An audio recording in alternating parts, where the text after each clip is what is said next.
Get that Wi-Fi together, Shine. Here we go again.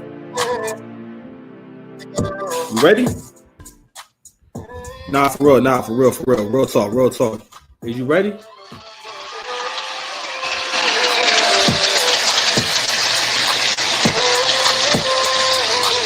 How y'all doing? How y'all doing? How y'all doing? I'm coming to y'all. I don't even know what color this is. I don't know if this is peach. I don't know what color this is, but I love the color of this hoodie. I gotta wait every year to the perfect point of the year, perfect weather to put this hoodie on. This hoodie don't come out in the wintertime. And see, that's how dedicated I am. It's how consistent I am.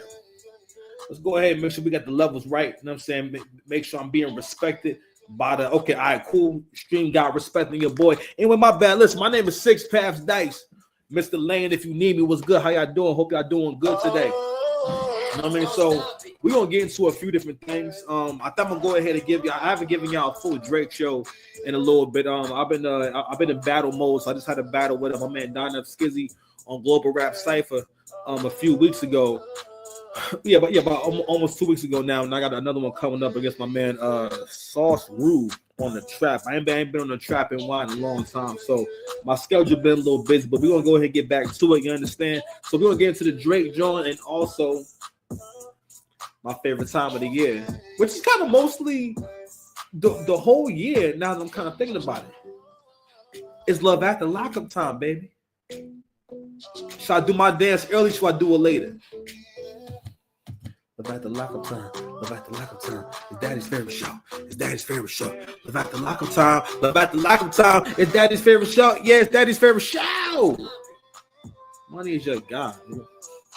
Anyway, so if you're new to the channel, you know what I mean? Listen, we like to go ahead and start off with a song. You understand me? You know what I'm saying? I want your body. If you love me, let me get your body.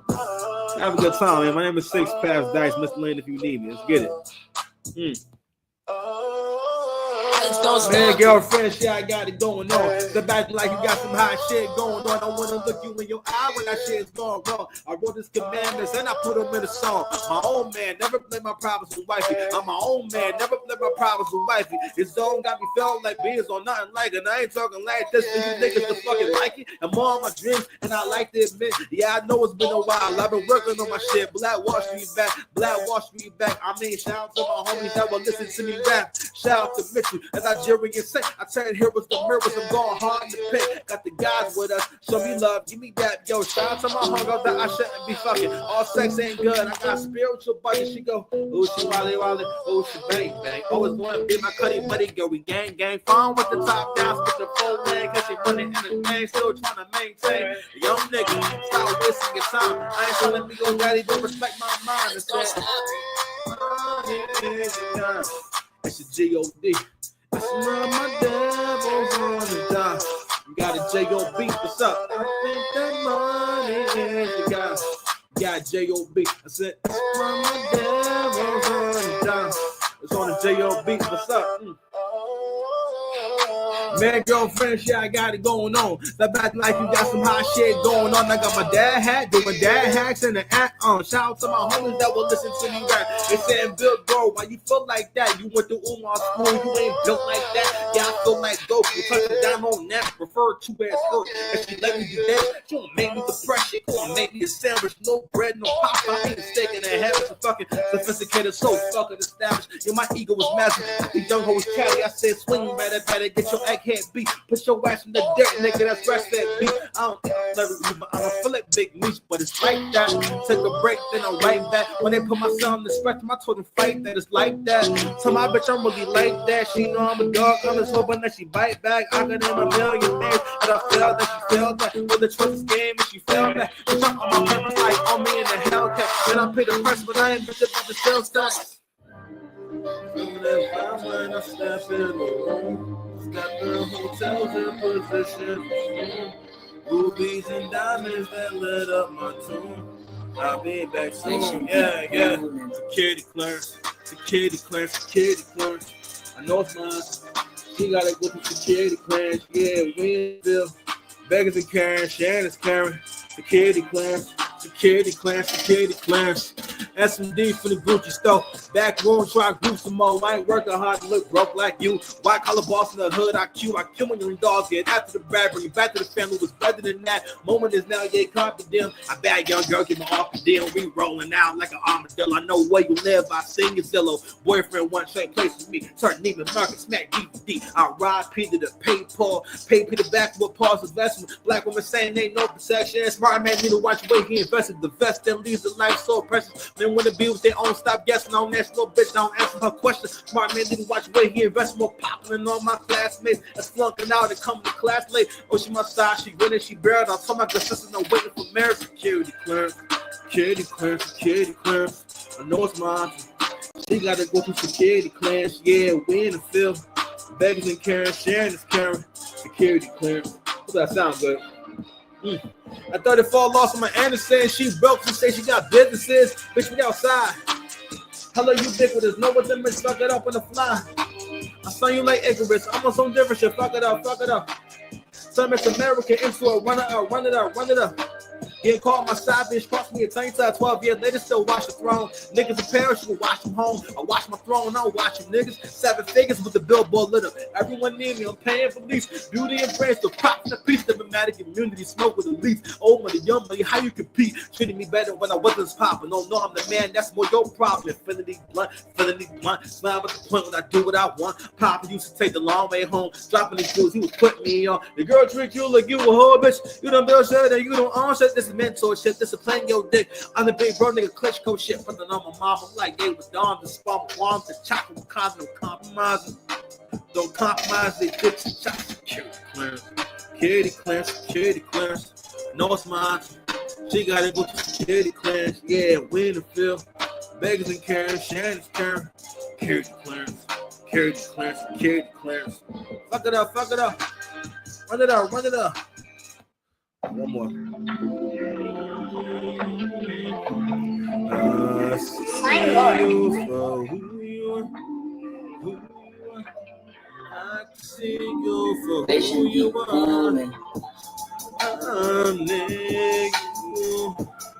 I see you. This for all the time, all the time, all the time. Oh, yo, soup, blueberry cool. Swerving that bitch like blueberry soup from the batter home to the catacombs. I turn the key now, daddy home. Stay long enough, you call the quits. Get my rocks off with a gorgeous bitch. Protect myself, I record the shit. More foes who know resist. When you wet, moving the money, robbing and weaving the men about town. Robbing police, and I'm down to make it back by the weekend. Y'all made myself, how the fuck is we even? I'm feeding my ego on big amounts. Now my job can figure you out. And I ain't winging this shit. I put wings in that bitch. Tell a friend she got phone when yeah, I'm acting my age, nigga. And I'm acting my wage, nigga. Boss said it's your face, nigga. That still ain't love. That's rage, nigga. Never been on MTV, but I made myself into a maid, nigga. I get GFE for my maid, nigga. I'm in the crib with the sage, nigga. All right, I did that shit for the baby. Some heroes don't wear capes. They pull up in a Mercedes. I'm saying all of my niggas is covered in gold. Put in my homies is covered in gold. All of my niggas be covered in gold, covered in gold, covered in. Need my baby in feminine role. She getting her role. She getting that role. She mad. The generals know. Chelsea boost with the cinnamon salt. Cinnamon crunch. You can bite me, bitch. Man, no, man. He don't like the shit. This is heart to heart. Don't write me, bitch. And I ain't here to talk no inspiring shit. Ooh. I see you for who you are, who you are. I can see you for who you are. When I'm next to you, I see you. It's for all the times, all the times. All the times I put in overtime. Let's get it. Oh yeah, showing the best behavior. That's all yeah. Respect for me on God's head. You don't fuck with me, you get lost here. Blueberry soup, blueberry cool. Swerving that bitch like blueberry soup. But the driver looking like me or you. Well, it's going to be me or you. That rope a dope for these niggas. I don't choke for smoking these niggas. I don't waste the motion. I'm giving, going through the motion with niggas. Yo, ghetto superstar like prize, my nigga. Manifest destiny like Nas, my nigga. Winter's here and there's no doubt. Don't speak to me when it's cold out. Bank accounts get closed out. I'm in church, get have my toes out. Feeding my ego in bigger amounts. Now my job can figure you all night. Winging this shot, put wings that bitch. Other friend, she got flown up, yeah.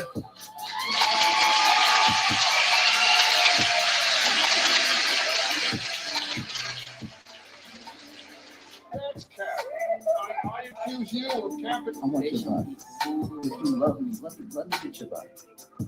Mm-hmm. Now, you think I have somebody I love in the bricks?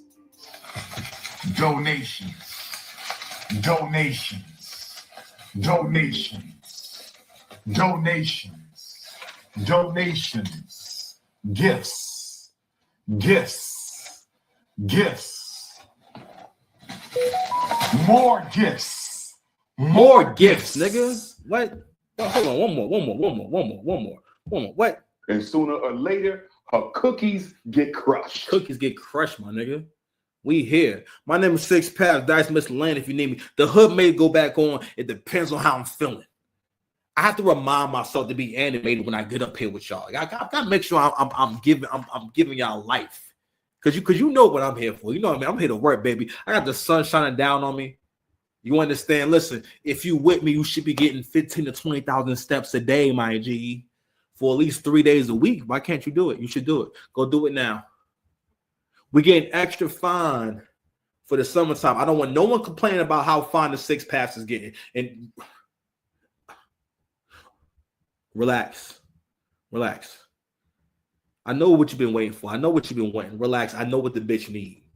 That's my whole style. That's my whole appeal at this point. To explain to you who I am at this point in life. I'm just young. We're not gonna say no. I'm Mr. I'm almost 40 now. I'm Mr. now. You gotta say Mr. when you talk to me. It don't matter if you say Mr. Smarty Pants, okay, or Mr. Big Johnson. However you want to do this, call me Mr. Got the volume up in my mic. I don't want my neighbors complaining and sending me blank emails that I don't understand and don't know if they're threats or not. But I'm still gonna remain animated. So we're gonna be getting into this whole Drake thing, man. So I'm gonna go ahead and react to a video from my man Anton Daniels, and he did a pretty good reaction and very good video. 1 second. We are back. You know what I'm saying? We are back. You know what I'm saying? Little ninja, I see you, little crusty ninja. I see you, little crusty ninja. I see little crusty ninjas out there. So this is actually some really big news, honestly. So even if this is halfway true, basically it's over.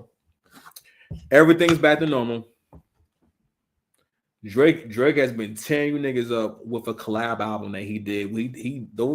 T-Pain did a live at some point. He said this album sounds like the throwaways from the last two Party and Drake albums. And you know what? I actually didn't really listen to those albums like that. And now that I'm listening to For the Dogs and everything, and I played I recently heard the Party album a few times. I liked it a lot. I just haven't had time, right? But I know what he means.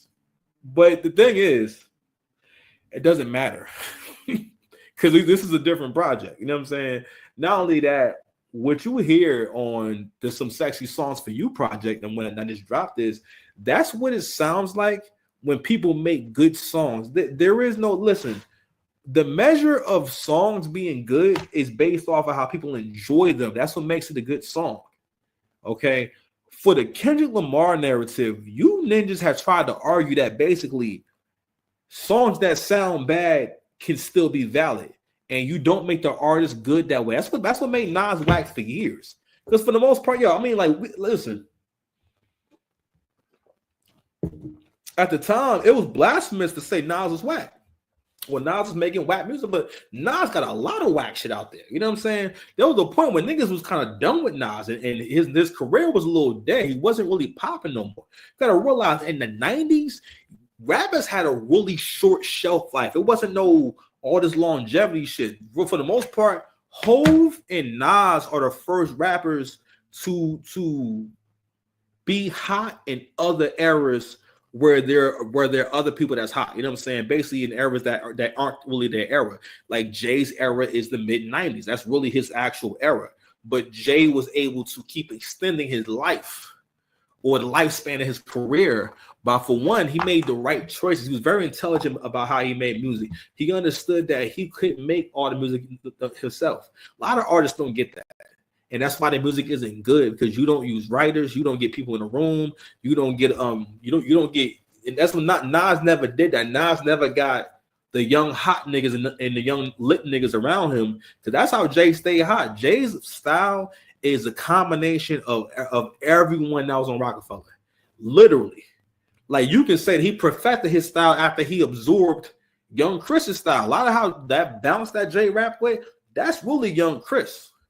Listen to Young Chris and go listen to the blueprint and listen to how Hov is bouncing on the beat and whatnot. He got that from Young Chris. But that's besides the point. Anyway, so I just want to point that out in terms of what I've been experiencing and what I've been seeing. Because again, like when I heard the GNX album, it sounded the raps, the songs sound very much like you're going to praise me no matter what I do. Even his disses during his beef, even his disses, the fact that he had the balls to put out Meet the Grams as a diss, the diss record always has to be at least a little bit jamming. That's what makes it a diss record. He put out Meet the Grams, like those songs sounded mad scattered and unfocused. Okay, and not like that. I don't know. That shit is ass, man. I hate that record. I just because it's so desperate. It's so desperate, and for a culture that always scrutinizes black men making all the perfect moves, doing everything correctly, doing everything in a perfect way because you hate it, and that's the thing. American black people. African Americans, we have such an effed up way of seeing things, and I think we don't realize again, our way of thinking is influencing the world. I was watching an Angry Man episode, and he was talking about how our culture is infectious, meaning that now that we're on social media and we're on media more than ever, with all these bad representations, all these musical artists who basically have no morals, they don't care about family at all. All the women are gay. They're either gay or like assassin level gold diggers. You know what I'm saying? Like ruthless. Because that's what female rap is. That's what female rap and female R&B is at this point. It's just, I'm this ruthless, horny bitch. I'm ruthless, I'm horny, and I want everything to be easy, and I always got a complaint in my mouth. And that's me. Anyway, I wanted to go there first. Sorry going on a rant, but we got time today. I started early. I got my lighting right. I like coming to y'all at nighttime, so it's being as though we're in the summertime. It's different doing content now because I'm used to like the lighting in here when it's dark. It's about to get dark in a little bit, and my window faces like the parking lot and whatnot. I wish I could show y'all, but that would be weird. But anyway, so I think we talked for long enough, man. I think I answered the subject long enough, man. So I bought all these things up because I really felt like that's what ruined the back and forth. You know what I mean? What ruined the back and forth was the people who are arguing in favor of the person that they like, or maybe they like more, tried to make the argument or basically make it about several other things. It became about Drake's blackness. It became about who he sleeps with. It became so Kendrick did dick policing. He did virtue signaling. You know what I'm saying? Basically he helped to invoke the victim mindset. All right. But not only that, what we saw the most during this whole thing is human beings are savages. We forget this. Good men civilized the world and created laws and rules and religion. That's why this world is safe for you. It's because men put together systems to create safety and stability. Because again, nothing can happen without stability. If you love your family and your kids, man, you gotta get out the hood. That's my goal more than ever now. So y'all, I don't want to live nowhere near here no more. I don't want to live nowhere near none of this stuff no more. Nowhere near it. All right. When I have a family, I don't want to be nowhere near here. All right. But But I mean, I bring these things up because what went on, and Drake has a line on "Give Me a Hug." And he says, Neo in the Matrix, these niggas is Nemo in the motion, little fish trying to make kids feel emotions. You know what I mean? And that's pretty much what went on, to the point where Kendrick Lamar, this was the highlight of your career.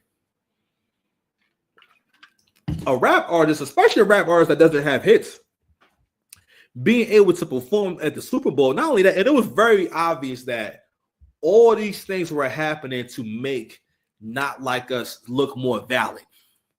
All right, let's go ahead and give him not just one Grammy. Let's give him 5 Grammys. And because his album dropped, I think, outside like the eligibility, like I think it might have just made it. Right. This is an album that people just heard, right? So I forget what he got them all for, but then after that, you got friggin' Conan O'Brien making jokes about Kendrick and Drake, and basically he made a joke saying, now was the part of the evening where Kendrick Lamar comes out and called Drake a PDF file, and it really was funny, and that was facts, because like yo, when you had a whole room of people singing A minor at the I think it was the Grammys, right? You got to think about what that says. And Azalea Banks made a brilliant observation by saying the fact that y'all laugh at and joke about and tease Drake about him possibly being a PDF file means that you obviously don't think it's true. Because in what world is the possibility of him being a PDF file something that you just loosely talk about on the record and sing about the Super Bowl?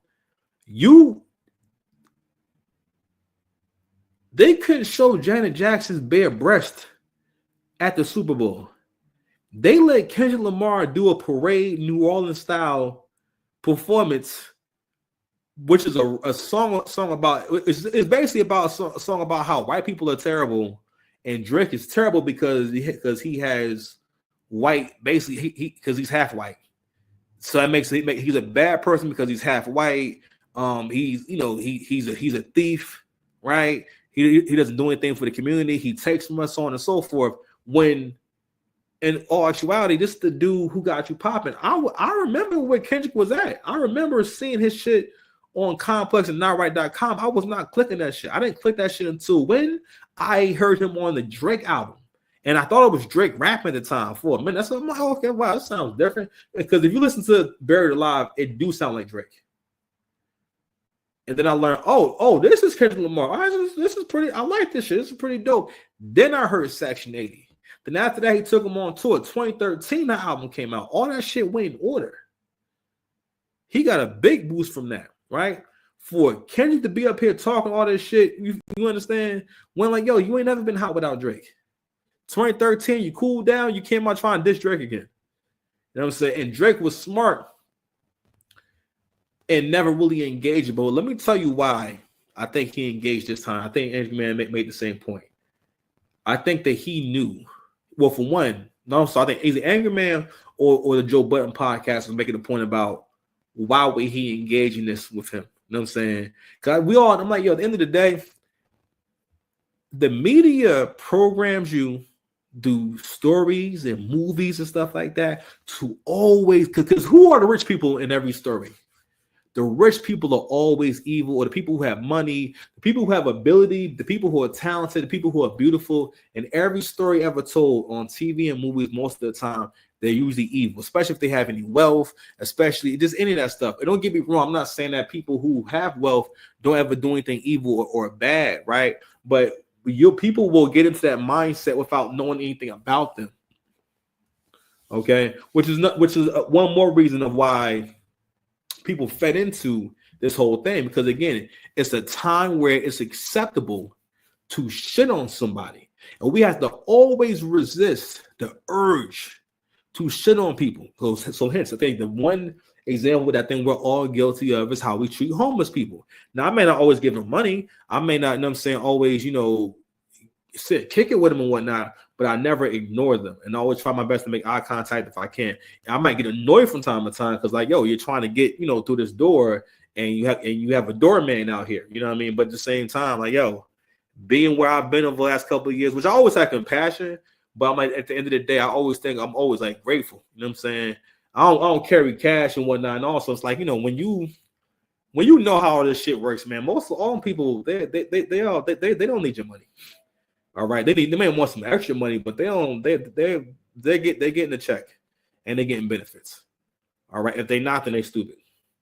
You know what I'm saying? But anywho, I know I'm going off on tangents and whatnot. But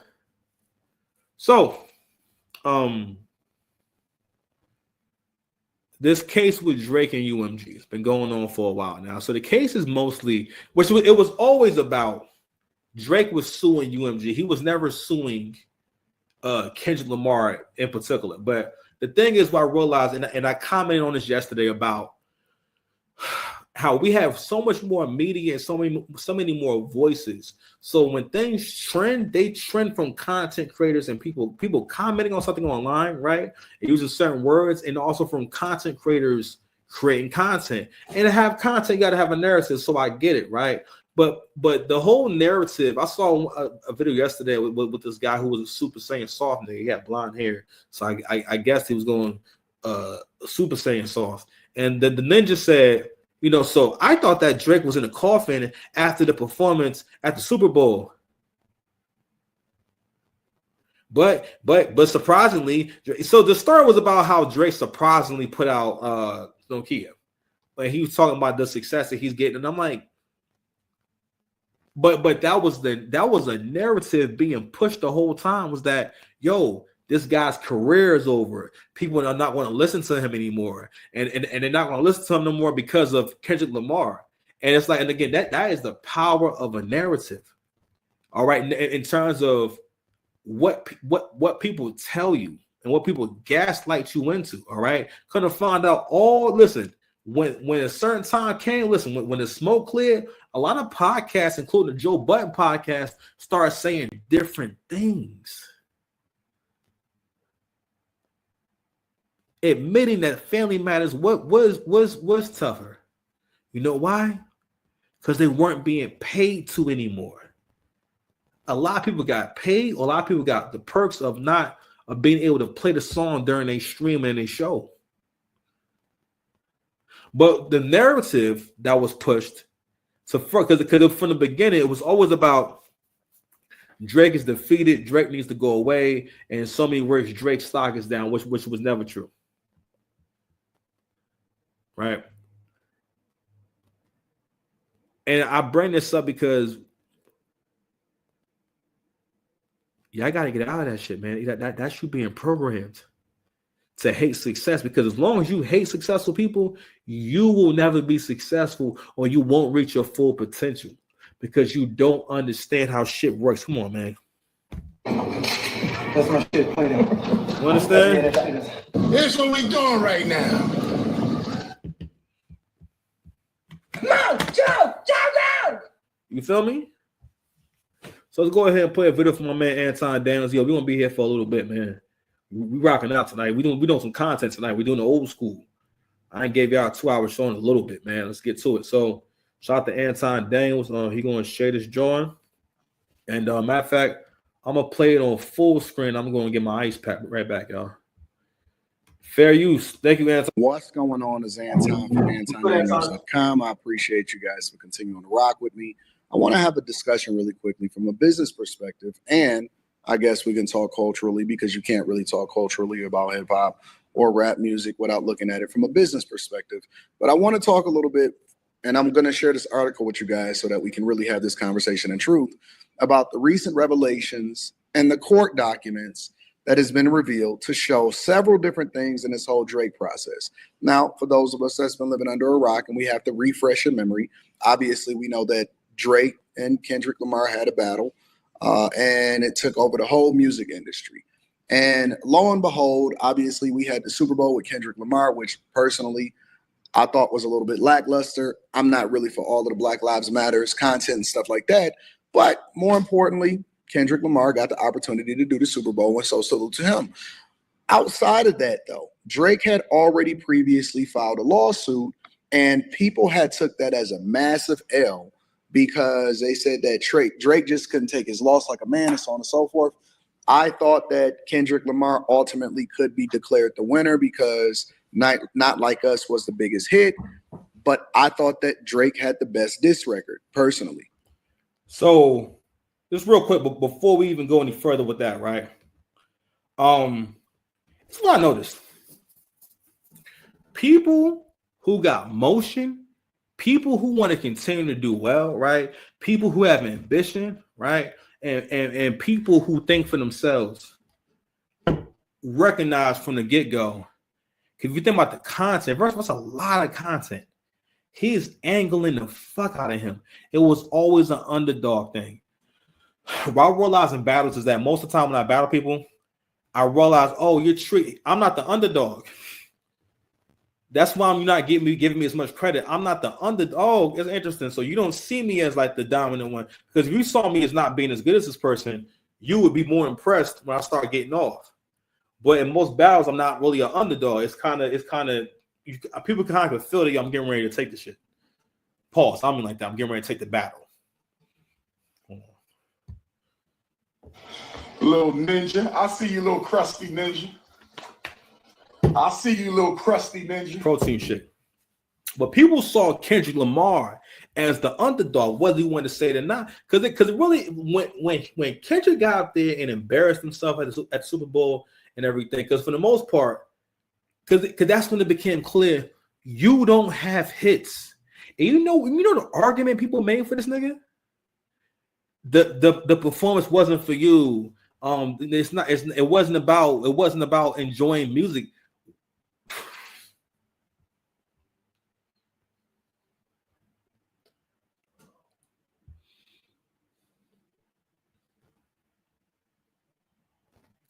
That's like going to a strip club, right?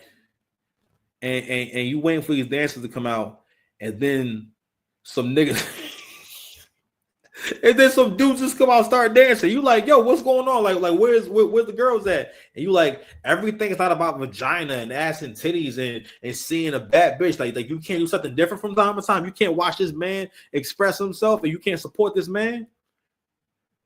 Oh, you your brother's keeper? And I'm gonna say, nah, nigga, I'm straight. Little ninja. I see you, little crusty ninja.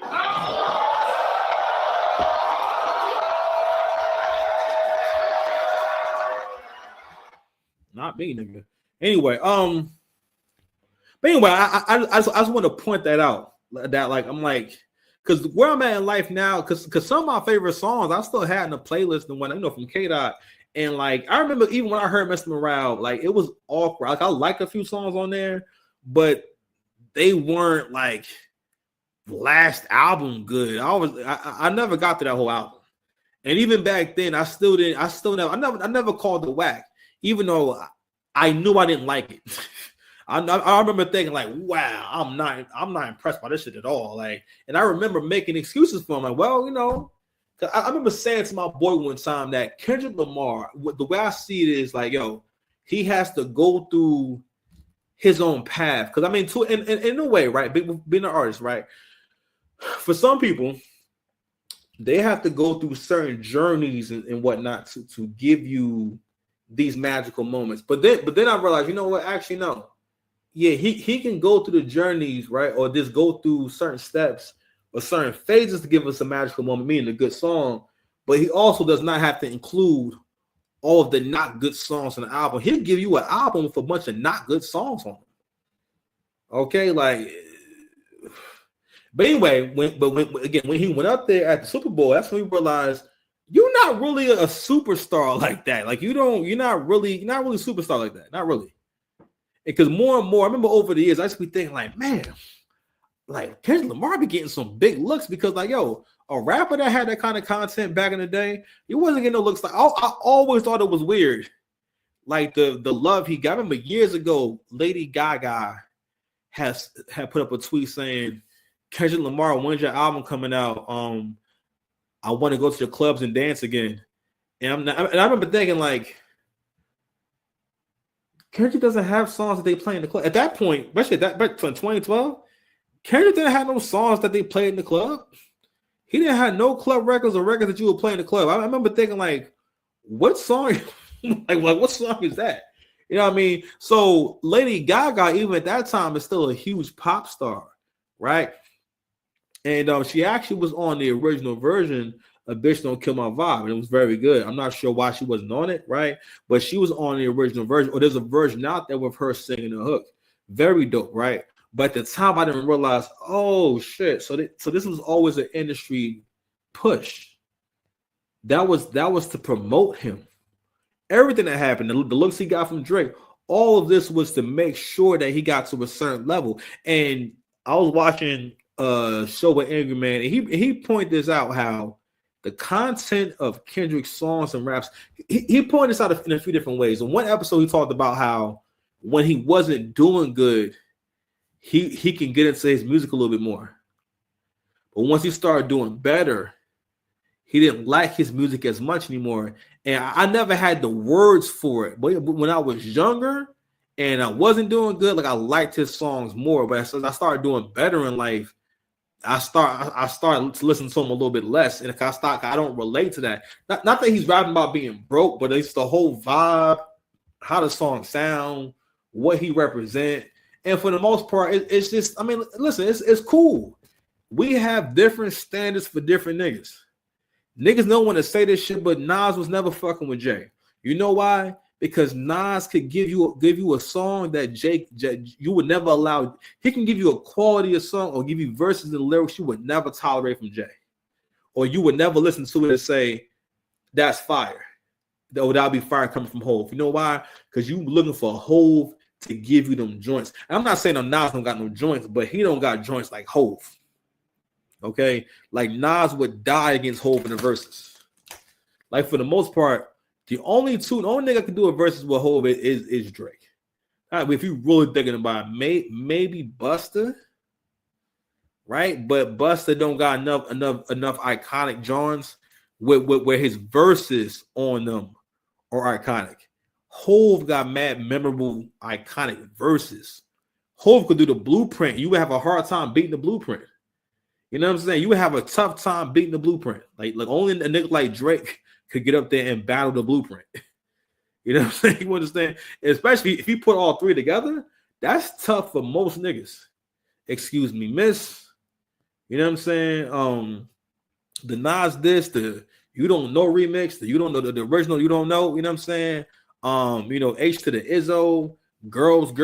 Man, listen, the list goes on. You understand? But anyway, let me let Anton continue to cook.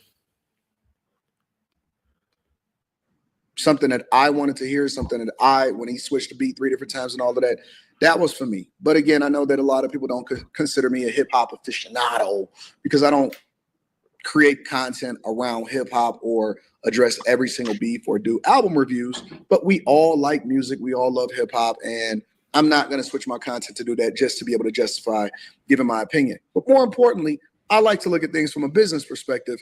And this is where I really shine. Over on this article in particular, and this is courtesy of BBC. I know a lot of y'all think of BBC a little bit differently, but it is a very, very valid news source. And I want to go over this really quickly with you guys to see exactly what this is. And the reason that I want to do that is because people think that Drake's real lawsuit or what he was doing was against Kendrick Lamar. I don't think so. I think that Drake was really trying to focus on his bag and also at the same time possibly take down the music industry. And if there's anybody that was powerful enough to do it, maybe it was him or Taylor Swift. But this is courtesy of the BBC. It says the court gives Drake access to Kendrick's contracts, which is. So real quick, UMG has been trying to get the judge to deny Drake. Basically, what Drake is trying to do is get access. I don't know who's calling me. What Drake is trying to do is get access to the books, right?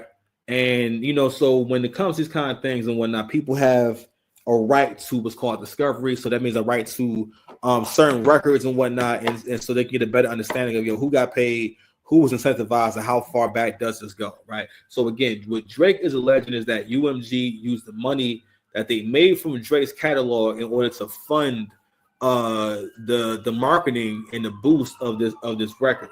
Okay, So just give y'all a little more clarity. All right. And also going back to what Anton said, he said Drake was saying more things that I wanted to hear. All right. So if you follow Anton's content, Anton's a little more conservative.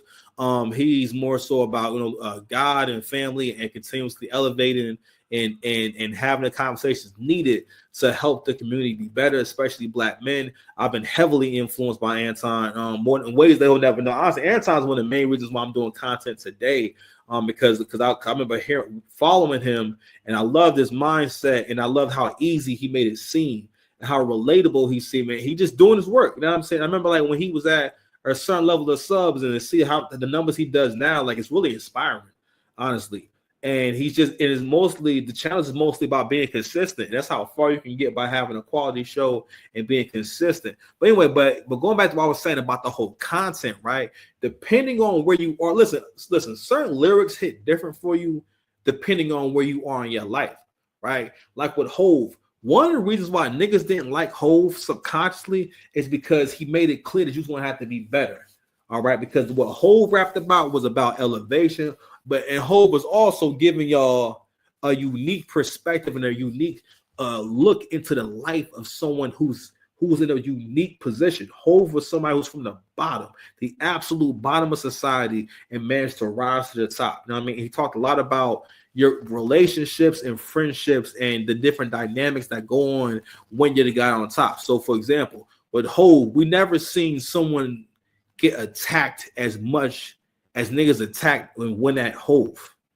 All right, niggas been trying to jam Hove up for years from different lawsuits, different beefs and stuff like that. You know what I'm saying? Hove was the nigga. I mean, listen, people had rap beefs and whatnot, but Jay-Z was the nigga to this. You know what I'm saying? And in my era, when I was younger, it was cool to basically say shit on Hove, because what people would do was shit on Hove in favor of Nas or Wu-Tang. Even by that time, Wu-Tang was old news. Like the members of Wu-Tang still did music, but it wasn't no Wu-Tang albums coming out. So Wu-Tang was before my time. That's 94. You know what I'm saying? So like, and I was never around no one who was playing Wu-Tang like that. You know what I mean? I knew who they was, and I knew about ODB and stuff like that. And I was, my uncle had that tape and whatnot. So he probably was playing it. But they wasn't. Because they didn't have commercial success like that, at least to the point where I knew the records and whatnot. I knew Method Man and shit like that, but that was, even at that point, again, that was like old school sounding at that time. Like Method Man sounded a little bit old, not old school, but a little 90s at that time. You feel me? Because they era that this wasn't 2000s, not really their era. They still sounded good in the 2000s, right? But it wasn't really their era. But anyway, I just want to touch on what Anton said in terms of the perspective, in terms of like who you are, has a big impact on how you heard those records. Because I heard Drake make valid points that actually were good angles, and they would be good angles in a battle. Whereas for the most part, what Kendrick did was basically a Hail Mary. It was a self-destruct button. He said, listen, I'm going to make this about race. I'm going to make this about the fact that you're not a nigga like me. I'm going to make everything that's good about you a negative thing. I'm going to take the fact that you have Jewish heritage, and even though Jewish people pay me and write my checks and whatnot, I'm going to do this shit, because Kendrick does this shit where because again, this is something that Black people with a poor mindset get into, which is the joy of trying to talk shit to white people or getting confrontational with white folks or talking bad about white folks to their face. You know what I'm saying? Despite whether it's appropriate or whether it's even constructive. So with that performance, the argument can just be made that, well, it's about symbolism and all this other bullshit. Yo, get the fuck out of here. You did a bunch of whack ass songs at that performance. Like, yo, do the ones that we wanted. Matter of fact, if you would have did Poetic Justice, that'd been a whole different beast. If he would have did Fucking Problems with A$AP Rocky and Drake, that would have been epic. That actually would have been good. You understand? If we would have did Loyalty with Rihanna, that would have been awesome. No. Anyway, my bad. Major. And this is a part of the discovery process. It says Drake has been given a green light to access sensitive record company documents in his ongoing defamation case over Kendrick Lamar's song Not Like Us. The star had asked for copies of Kendrick Lamar's recording contract, as well as information on salaries and bonuses for senior executives at his record label at Universal. Now, why is this important? Why would he want to know bonus information and salaries? Because one of the things that has been, reported, or one of the things that's being accused of UMG, is that they're doing the same thing that they did to Drake and Kendrick Lamar, that they did to Big and Pac and so on and so forth. Basically, that they're trying to incentivize each other to tear each other down, and they are promoting Kendrick Lamar's Not Like Us unfairly, as well as other things, in order to try to capitalize off of and hedge their bets against Drake, because Drake doesn't need to be the only star that's generating the majority of the revenue over at UMG. So they're using him.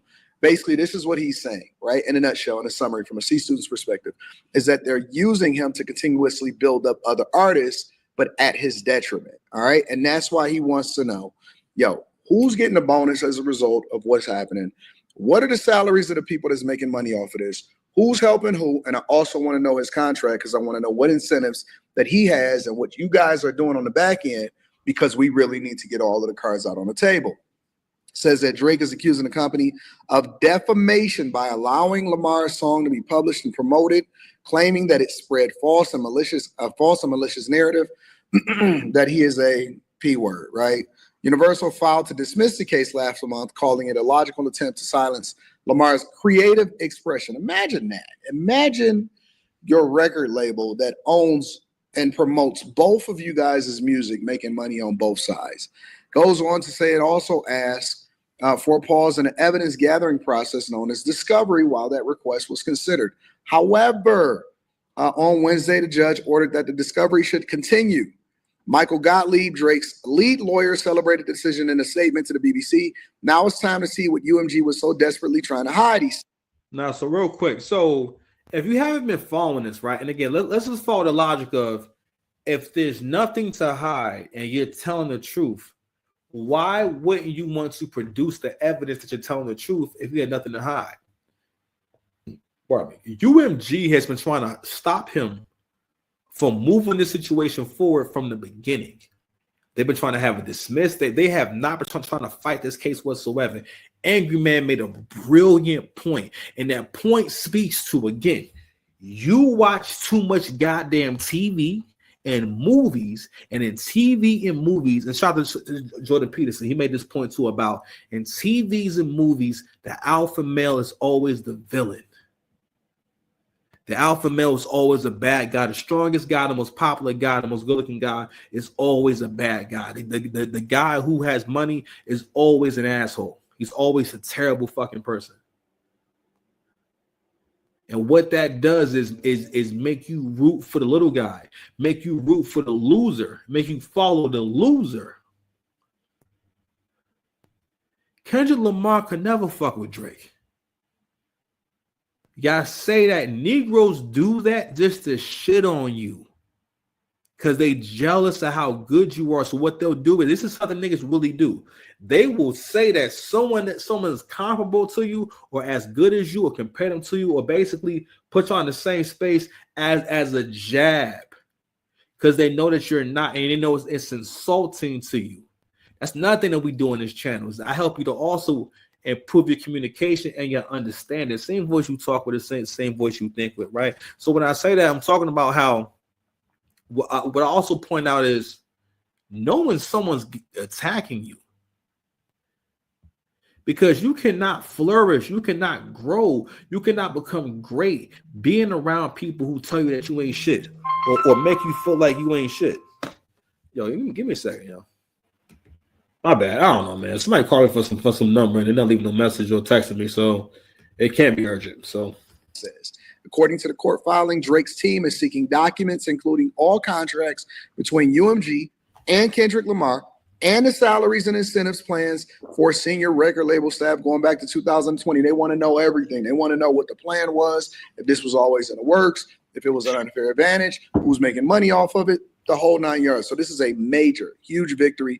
And it also goes against UMG's request to ultimately dismiss the case. They're not having it.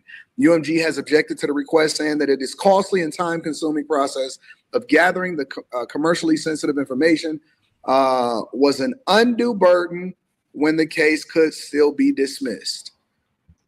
Here's the key. Here's the catch. There's also been several different credible sources. I'm going to go to the one that's easiest to be able to cite, but there are several different sites that are reporting, including Media Takeout, that Universal is now offering, now that the judge has declined to dismiss the case and is granting Drake and his team the ultimate opportunity to see behind the curtains in the discovery process. They're saying that Drake is reportedly getting offered a $250 million settlement lawsuit.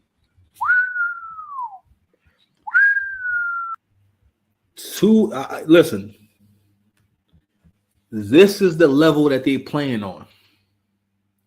What bothered me a lot is that I guess I'm just at the point where I'm just too elevated. I feel that way a lot when I deal with certain people, when I talk to certain people, is that my thinking is too elevated. So when having this conversation, I realized like, damn, I can't even have this conversation with most people because you weren't really trying to be objective. You were trying to basically blend in with the crowd, and you wasn't even listening. I had to realize at some point I realized, oh, a lot of people actually didn't listen to Drake. They actually didn't listen to it. And listen, that happens. There's people that I'm a fan of. I may miss your project. I got shit going on. Sorry, I'm busy. You know? Like, listen, that could definitely happen. I've missed a lot of projects, right? It doesn't mean it's not good. But I think, and also Not Like Us came out right after Family Matters. Right? So people who argue in favor of Kendrick will say stuff like, oh, no, it's because he stepped on that shit. No, it's just that's how the news cycle works. If the response, I swear, my apartment building, whenever people like close the door around my building and whatnot, it always sound like they're in the house with me. You know what I'm saying? This apartment's like mad fucking big. Anyway, so what's my train of thought? Oh, anyway, so go back to what I was saying about understanding what level they're playing on. I was telling my boy, I said, yo, you know how much a deal with Drake is worth? You know, listen, like, so the issue was about, for one, y'all owe me money. Two, you owe me a new deal. It's time for renegotiation, and you've been avoiding renegotiation. And it seems as though now that we are for renegotiation, you are ballooning someone else's numbers and calling in mad favors to bring my stock down. Because the thing is, when Kendrick calls him a PDF file on the song, that's what people repeat all over the internet. You see it all day long. That's the first thing they say. So you can see that the argument is legit that, yes, this is damaging his. I'm bringing out smoke. That's why I got the smoke going. But the argument is there that it's clearly damaging or was damaging to his career and reputation. And that's for any man. If any man gets accused of doing something that heinous, it's not something that people forget or let go of. No, your reputation is ruined forever. You will always, you know what I'm saying? So acting like having a record be promoted and then find out that you use your resources and call them favors and purchase payola, you know what I'm saying, and did podcast payola, because podcast payola may be even more powerful because, well, actually, it's the new payola, because a clip from a podcast can go viral. All right, people trust and listen, and they depend on these people to give them an opinion to have. That's why they watch these shows. They're looking for Joe Budden to give them an opinion. That's what human beings do in general. It's like we talk about politics, right? If it's something that I don't feel like really getting into, you can give me an opinion. I want to rock with it. You know what I'm saying? I'm going to rock with it.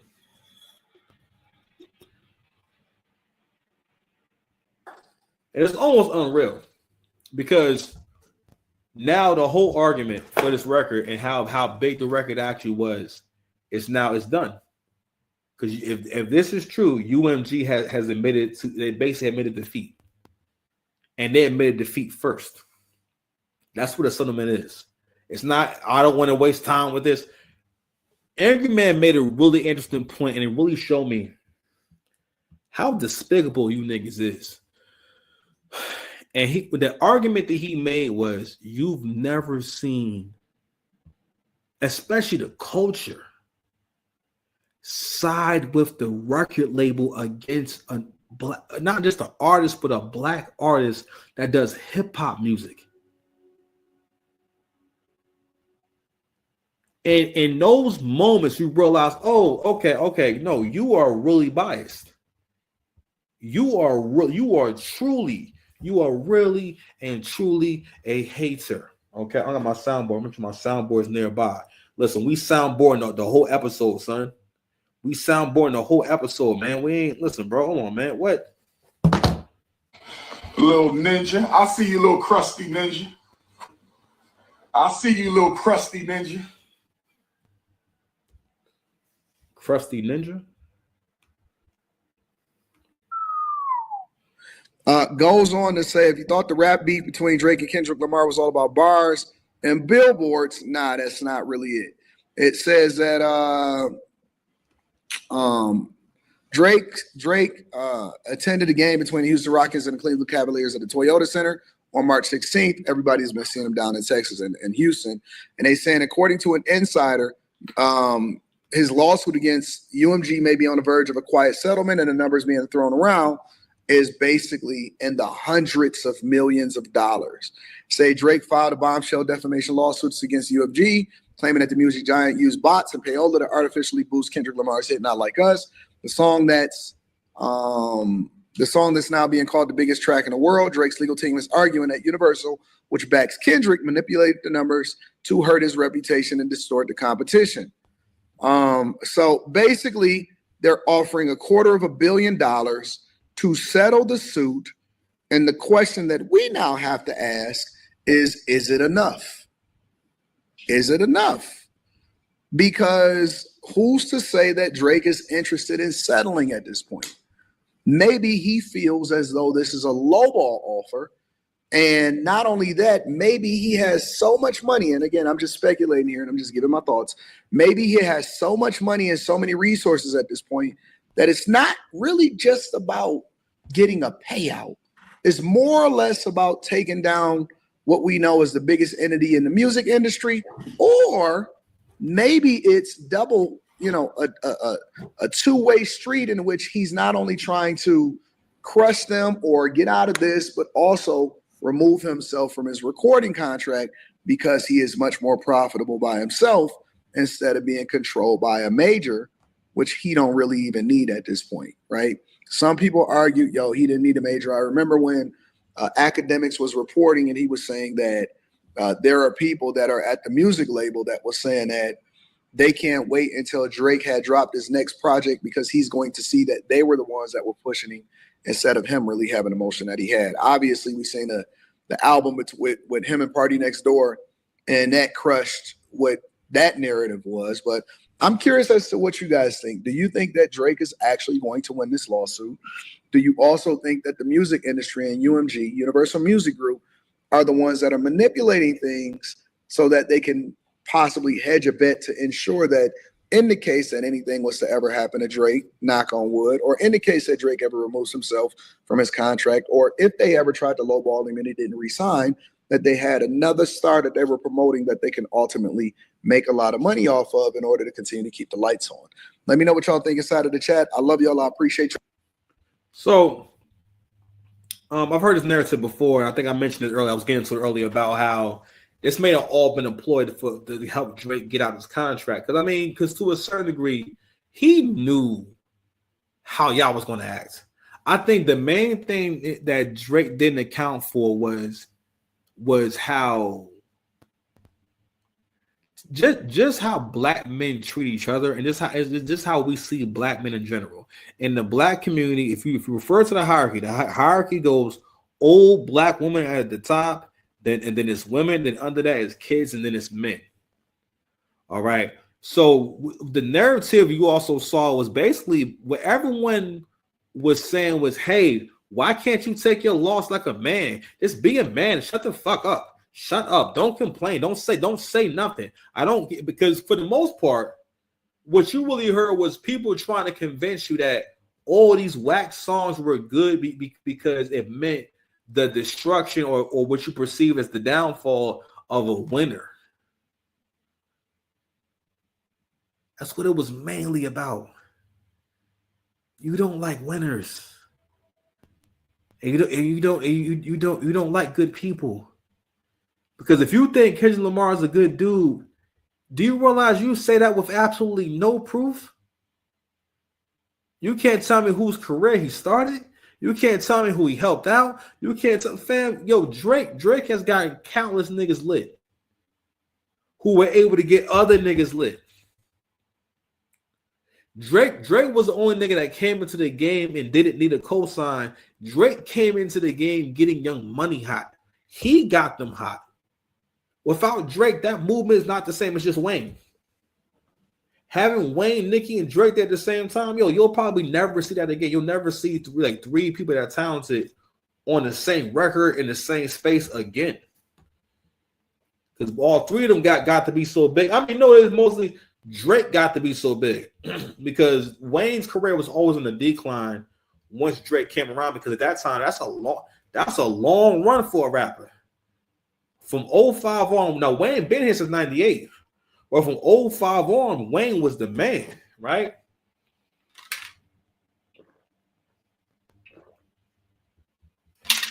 And a run like that generally lasts about a couple of years. And most artists maybe like one, maybe a few runs. Maybe one big run, then maybe a few light ones, right? But Wayne had a long run, but I think what slowed Wayne down was jail, and Wayne didn't continue to progress his lyrics in terms of like making like great songs, because Wayne is from the era of the cookie cutter song, when like records didn't really have to be that good, not like how it is now. I watched a video with Hitmaker. He was making a point about how Drake established a whole different standard for the industry in terms of how songs are supposed to sound, how it's supposed to go, and basically knowing what the bitch need. You know what I mean? And if you listen to songs that came out before Drake, you can hear different kind of choruses. Those choruses, like, it's hard to explain, but if you ever listen to older early 2000s rap, like say like the Locks. Matter of fact, go back to Niggas Done Started Something, right? That is one of the worst recorded hooks ever. Like where like one person says one part, then someone else says the other part. It's like kind of offbeat. It's not the best look. I'm not gonna lie to you. I never lie to you, and I'm never gonna lie to you. I'm not gonna start now. So I'm trying to make the show focused. So we're going to go ahead and just move on. I'm not going to look up anything else. We're going to go ahead and move on to my favorite show. So we're going to stop sharing this, and we're going to share Daddy's favorite show. It's Daddy's favorite show. Okay, so I wanted to get into these two other couples, so I'm going to go ahead and let her finish.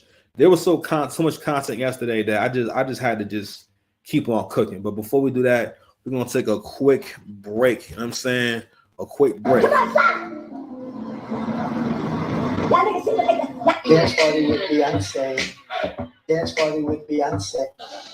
We are back. So this is Ashley. I'm going to let her cook a little more. Then we're going to get into these other crazy couples, man.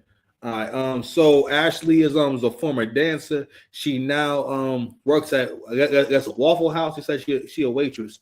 She waitresses during the day, so she get them humble tips and whatnot. So when I first was watching this, I thought she was Hispanic, but she's not.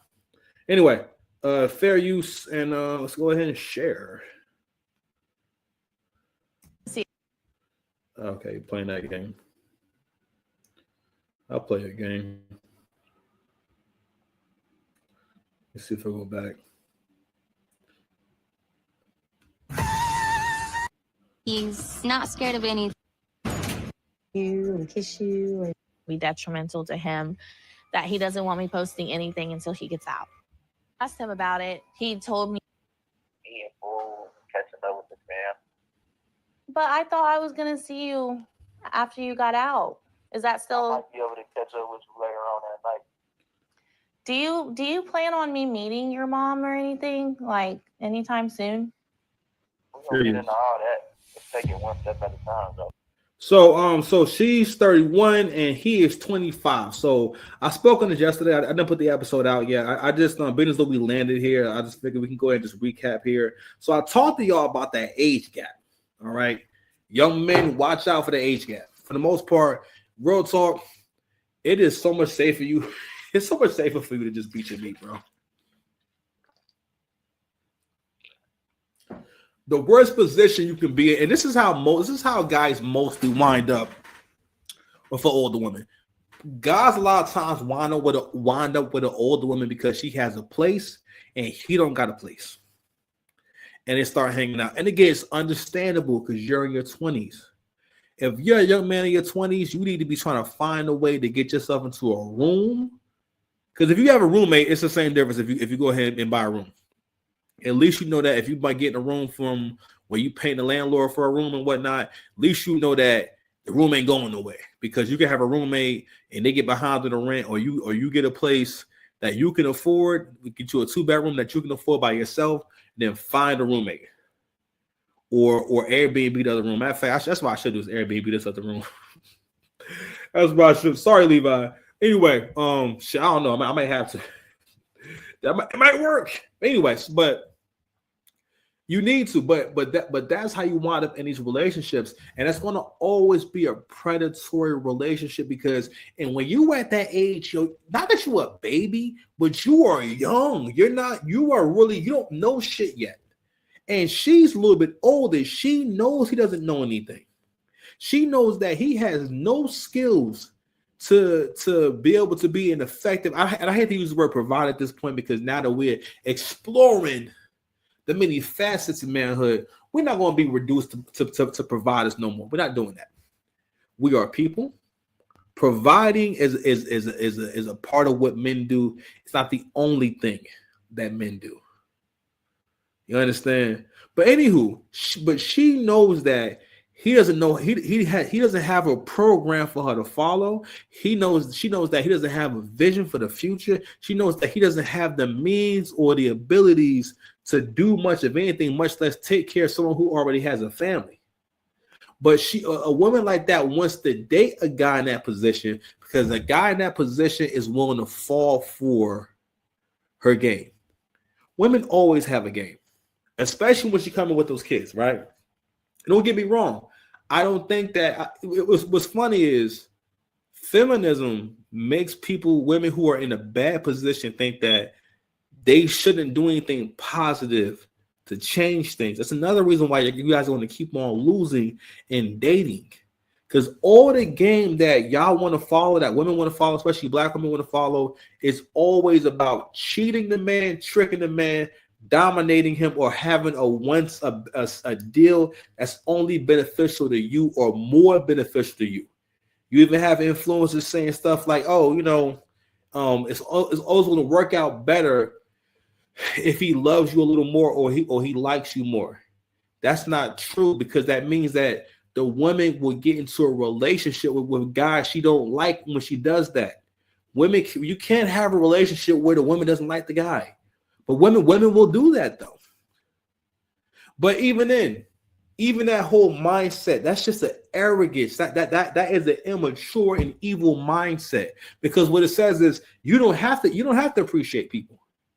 You are so lit, you are so special, so amazing that you don't have to appreciate nobody. Like, you don't have to appreciate someone's positive qualities because your head is so far up your ass. And we create this culture where any and everyone, because under the religion of the bad bitch, because the modern woman only believes in one religion, only one God, and that God is the baddie, the bad bitch. You know what I'm saying? The bad 304. Whatever she say goes. He says it's all right to be a hoe, it's all right to be a hoe. She says it's all right to break up your family, it's all right to break up your family. She says it's all right to go to Dubai and get violated, it's okay. It's OnlyFans. Anything goes under the religion of the baddie, except family. No family. And no focusing on what's good for the family. No family. Only makeup, lashes, weave. Not even really actually looking good. Makeup, lashes, weave, skimpy clothes, whore mindset. I'm not saying this is who women are in totality. What I'm saying is that this is what you hear coming out their mouths in terms when it comes to relationships. And no part of that conversation. First of all, you get results like what she getting with that whole mindset. You talking to a nigga in jail. She met him because he called her number by mistake. She heard his voice and then wanted to know more about him. Matter of fact, so the number, when the call came, she probably lying. When the call came in, it was a call from jail. She said she thought someone close to her was calling and needed help. You would think once you found out, oh, this is the Negro in jail, oh, I'm good on that. Have a good evening, sir. No, that's not what happened. After that, she said, oh, 25 in jail, can't do shit. No problem. I'll be your girlfriend, and here we are. So right now, she's asking about meeting his family because what she wants is also a reassurance that basically they are beginning a relationship.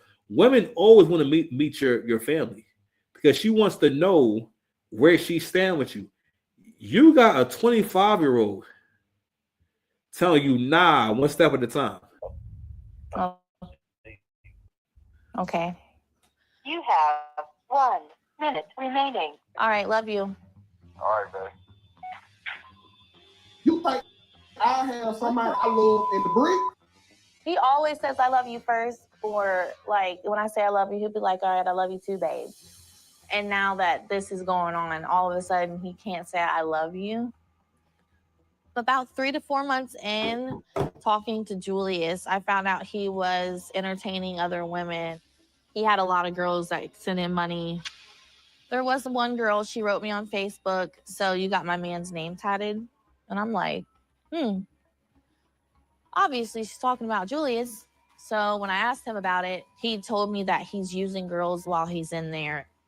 And if I'm posting stuff on social media, that's going to be detrimental to him, that he doesn't want me posting anything until he gets out. That's not how he is on the phone. And then, like, he was saying he might see me the day he gets out. Like, he might see me. Like, I was okay with his situation.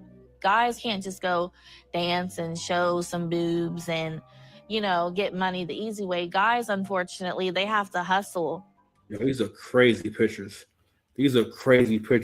And another thing I want to say is that when a woman she's 31 with a couple of kids, the fact that she finds this guy attractive or thinks that he's a suitable leader for her and her family, this says, and listen, I think it's BGS Ibmore.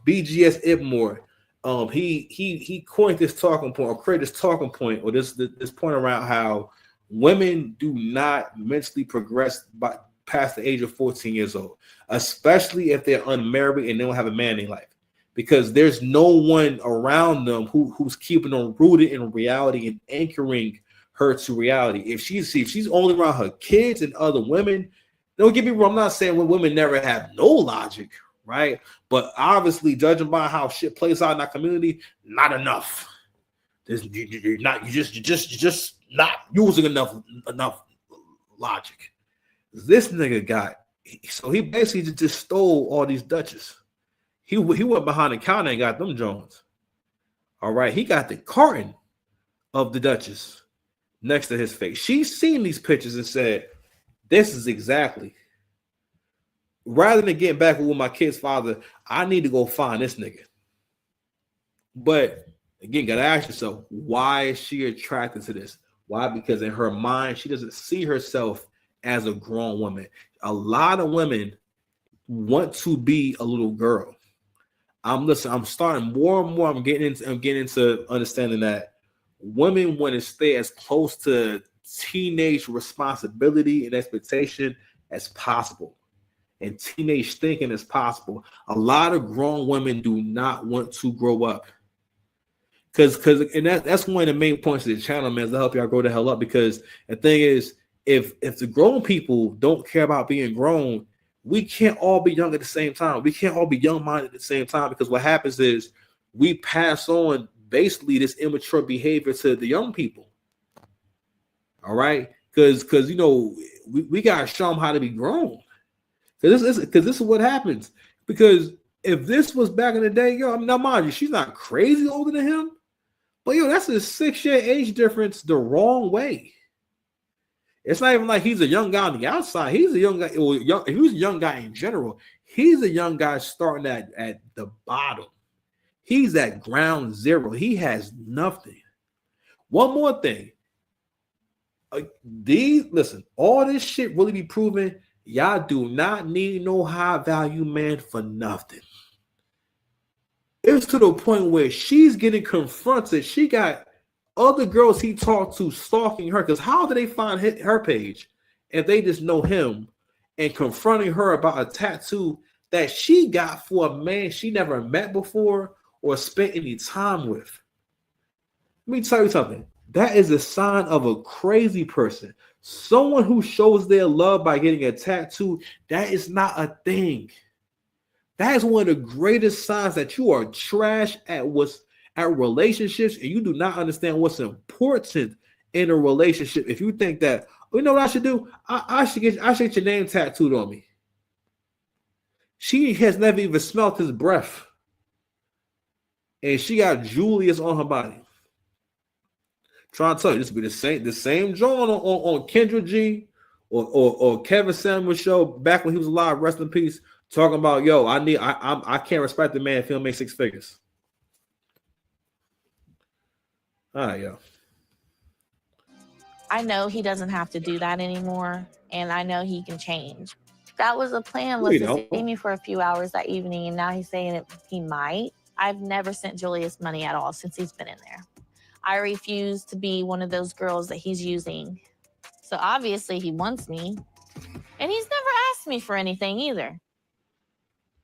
Yo, more and more I've been realizing that, yo, women will come online and just lie unprovoked, all that stuff. He giving her the fat girl treatment.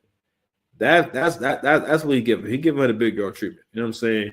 What he's going to do at this point is go with who got the most bread. And you're going to see his storyline is crazy. I don't know. Of course, he can be with his family and stuff, but like at nighttime when you're about to go to bed, like I can't see you then. Like it's just weird to me. It's been a year of me loving this person, wanting to see this person, fantasizing about this person, and now it's finally happening. I'm definitely going to stay positive. I know I'm in love with Julius. I love the way he talks to me, the way he tells me he's ready to be a stepdad, the way he tells me he's going to be the perfect person for me when he gets out. So that's the main thing too. And that's what she thinks she's doing right now. She's thinking, all right, I need to get a man in here, but what kind of man can I get?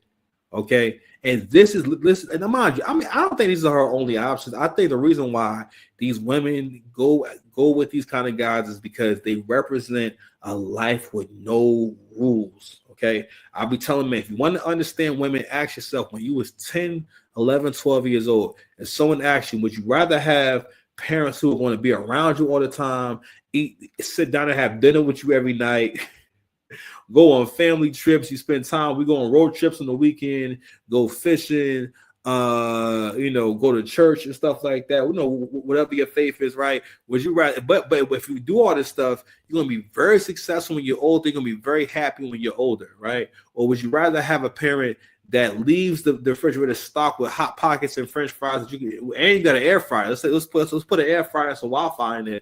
Would you rather have the parent who stuffs the freezer with Hot Pockets and fries and a bunch of frozen food that you can eat, you know what I'm saying, and Wi-Fi, and they work 2 or 3 jobs and they ain't never home? Or would you rather the involved parent? You pick the freezer full of Hot Pockets every time, man. Every time you pick it. Don't lie to me. We ain't got a lot, Craig. You always pick them Hot Pockets. You want what's in that freezer. You know why you want what's in that freezer? Because you don't want to win. You're not thinking long term. Who not chasing greatness? You not chasing greatness. But now, real talk though, when you're younger, you're not attracted to that. You're not. That doesn't sound, because you don't have long term thinking. Even as an adult, you offer most adults that, you know what I'm saying, you know, or something similar, they would have a hard time, or there would be hesitation at least. Bad juju, no good, right? So these kinds of men, they don't have to be a better woman. They don't have to be a woman with these kinds of men. But we're gonna go ahead and look at one couple in particular. I'm getting tired. I'm out of stamina, but I wanted to get to this couple. I think they Haitian. I could be wrong, but I think they Haitian. I'm gonna pause. All right, so let's get to this couple right here. I think the girl Haitian. I mean, I could be wrong, right? I think the girl Haitian only because, mostly because again her look and whatnot, just her features, right? And what she described is how a lot of Haitian American girls are, where they're very rebellious and they go through not a whole phase necessarily, but they always wind up in these bad relationships, right? These relationships where she's essentially the good girl and he either a fuck up or he is always messing up or whatever. But it took me a long time to realize that she's not getting a bad deal. When you look at women like this, you can't look at it as why is she with him? Why is she dating him? You can't be looking at it like, is she really going out with him? Is she really gonna break your heart? You can't look at it like that. Take off your hater hat. You got a hater hat on right now. I'll give you a second to take it off. I'll wait.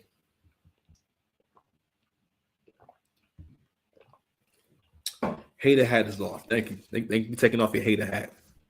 Hi, hater. This is her level. This is the kind of relationship that she can mentally handle. Because in these relationships, you got to understand, there isn't the same level of expectation and quality. And also, got to realize, a woman who's too chaotic, I mean, women in general, right? And this is a point that Angry Man made about how they don't get better if the men don't call out certain behavior. But what a lot of men don't understand is that women can tolerate anything. One of their abilities is to be able to nest and get comfortable in any environment and situation. If you think about it, right? Women can tolerate anything. They can tolerate an abuse. If they want to be there, they can be there. Okay? She can tolerate having bad debt. She can tolerate having terrible friends. She can tolerate having a terrible relationship with her mother. She can tolerate anything she wants to tolerate. That's one of her abilities is toleration. Right? I really feel like feminism has convinced women to rewire their brains in ways that leads to bad outcomes. Because what it is that it makes it really hard for women to choose wisely, because in their mind, to a certain degree, they think they're supposed to be smarter than that man, or basically be with the kind of man that will allow you to do whatever you want to do. And you wind up in these foolish situations. Also, this is another instance of a great example, a prime example of how a lot of women do not mentally progress past 14 years old. Her situation is one where she's actually with this guy. This guy has 5 children already. He's not even in his mid-30s, I don't think. 5 children. Okay. Five children and 3 baby mamas. And we're gonna jump around for this couple right here, right? So we're gonna try to speed up a little bit. Safety first. Demadric is getting out early. Oh my gosh. Demadric sound like a nigga I do not want to have in my building. I do not want to run into a nigga named Demadric in my lobby, in the building lobby. You know what I'm saying? That's the type of nigga that listen, bro. I'll be up all night, being paranoid about Demadric. All right, that's the type of nigga that definitely you smell weed coming from his apartment, and there's mad kids in there. I'm so excited for him to come home. It's been a long time coming. I do not have good taste in it. The experiences that I had, I just the whole thing. Wait. So Just real quick before we go any further. All right, so I wanted that. That's a great example of how women give you a little bit of the truth, and then but she'll say it or phrase it in a way to make it sound like it's not that bad.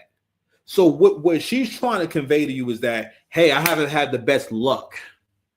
That all of this is about just luck and who I've been around, and I don't know, right?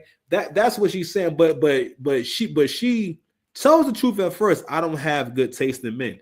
That's it. That's it. That means it's you. Man, the problem is you. I was saying this on Threads earlier. One of the reasons why you're not going to see many of these goddamn dating events no more, and when I heard AC say it this way, it really made it clear for me. He said, the men realize that you guys are not serious. And when we say not serious, what they mean is they realize is that you are not mentally prepared to be a wife in a way that makes that man feel like, yo, I made it. Yo, I'm doing good in life. I got someone who loves me. I couldn't resist it. I'm sorry. Come and get me, baby. You know what I'm saying? Someone needs a place to stay for the holidays. Hey, if you need an oil change, come holler. Holler at me. But the men will realize that we cannot have relationships with most modern women because we have two opposing goals. I want to have family, and I want to have family, and I want to have a committed relationship for a lifetime. The woman, on the other hand, her agenda is ever evolving. It's like the Life of Pablo album. Remember that? Remember Kanye had an album that kept changing?